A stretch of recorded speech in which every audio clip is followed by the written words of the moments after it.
என்னை கொல்ல இருந்தீர்களே, அதே கத்தி உங்களையும் கொல்லும் என்பதை மறந்து விட்டீர்கள். குறிவைத்தால் தவற மாட்டேன், தவறுமானால் குறிவைக்க மாட்டேன். மணிமுடி வீழ்ந்தது. மகாராணியரை வீழ்த்துவது சுலபம் என்பதற்கு அறிகுறியாக. ஆனால் ஆத்திரக்காரன் அல்ல கரிகாலன். அவன் கேட்கும் நீதியை நின்று நிதானமாகத்தான் கேட்பான். இது மகாதேவி மர்மயோகி. வாய்க்கு வந்ததெல்லாம் அடிக்கூடாது. சரி சரி, படிச்சிருக்கேன். சரி, இதை சொல்லுங்க. படையிலே சேர்ந்தேன், மக்களுக்கு பணிபுரிய, நாட்டை காக்க. சேர்ந்த பின்பு அறிந்தேன், ஆற்ற வேண்டிய படை மக்களை ஆள வைத்தது, வாழ வைக்க வேண்டிய படை மக்களை மாள வைத்தது என்று. உங்கள் ஆட்சியின் கொடுமைகள் அனைத்தையும் கண்டேன். ஆதரவற்று மக்கள் துடிப்பதையும் பார்த்தேன்.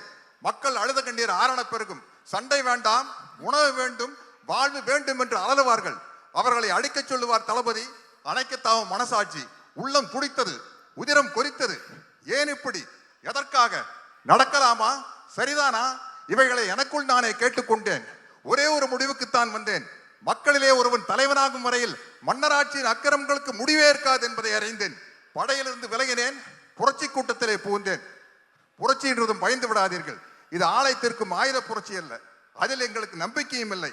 ஆனால் நாங்கள் தீயிடுவோம், தீமைக்கு கொள்ளையடிப்போம், மக்கள் உள்ளங்களை குவித்து வைத்து அனுபவிப்போம்.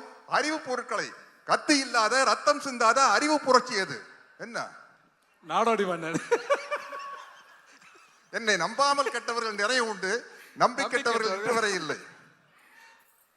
அது நாடோடி மன்னன்.